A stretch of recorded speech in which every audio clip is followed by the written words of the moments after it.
Today we're going to learn how to do the tubular cast-on.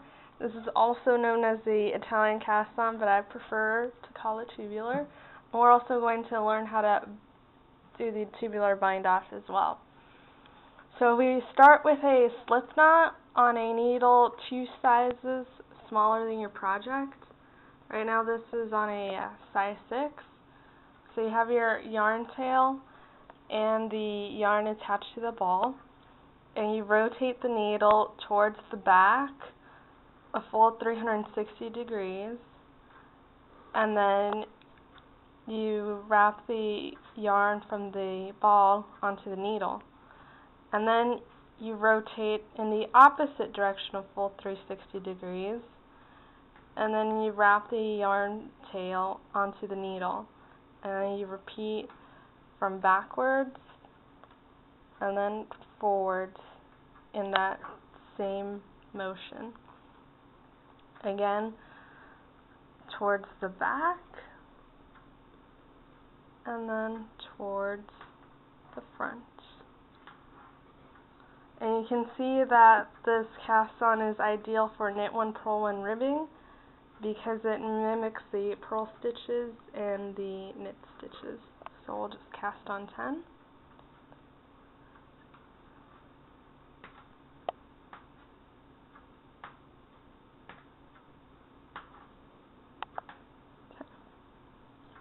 Okay, we'll just straighten these stitches out. It's easy for them to get twisted in the rotating motion. So now all we do is tie a knot at the end.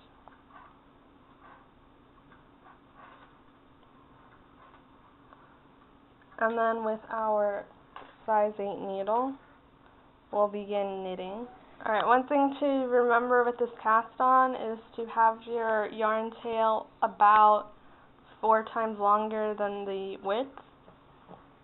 And also, with this cast-on the first row, you have to knit the knit stitches through the back loop.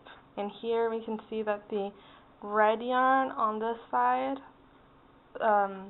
mirror the knit stitches. So we'll just start through the back loop,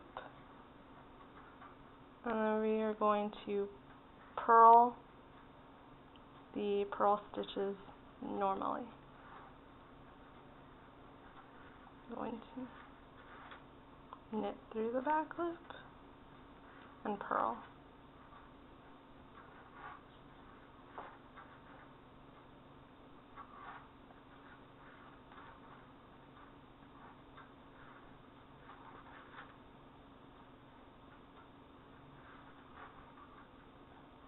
Again,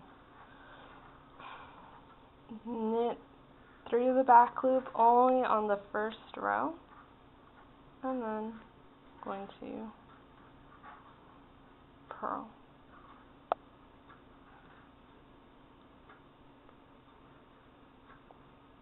Then that is the tubular cast-on right there. Alright, now let's move on to the tubular bind-off. Now, normally you would use just the yarn end from the color you're using, but I'm using a contrasting color for clarity. And just measure off about 3 times the length of the seam here. Alright, so you start by putting the tapestry needle onto the knit stitch knitwise, and then you slip it off the needle. Tighten that up there. And then you slip the tapestry needle purlwise onto the 3rd stitch, which is a knit stitch. And then you insert the needle knitwise into the 2nd stitch, the purl stitch, and you slip that off the needle. And then you take the tapestry needle and you slip it in knitwise onto the fourth stitch. And then you take the first knit stitch here, slip it in knitwise,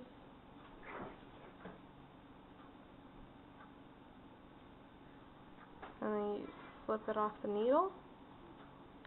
You go into the knit stitch purlwise,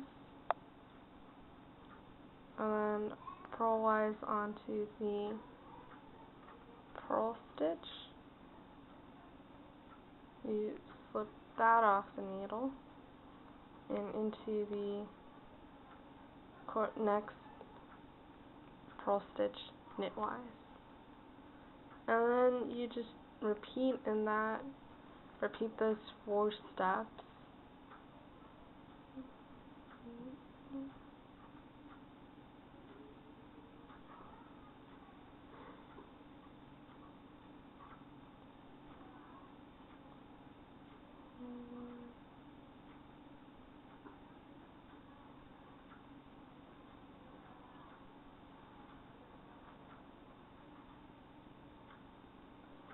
Now, as you go along and you practice, you'll find that you don't have to tighten it too much, but it's better to practice this on a swatch if you haven't done it before. That way you can figure out the kind of tension that you like best.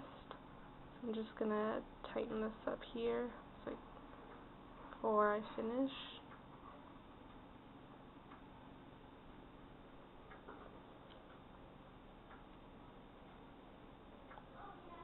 About that.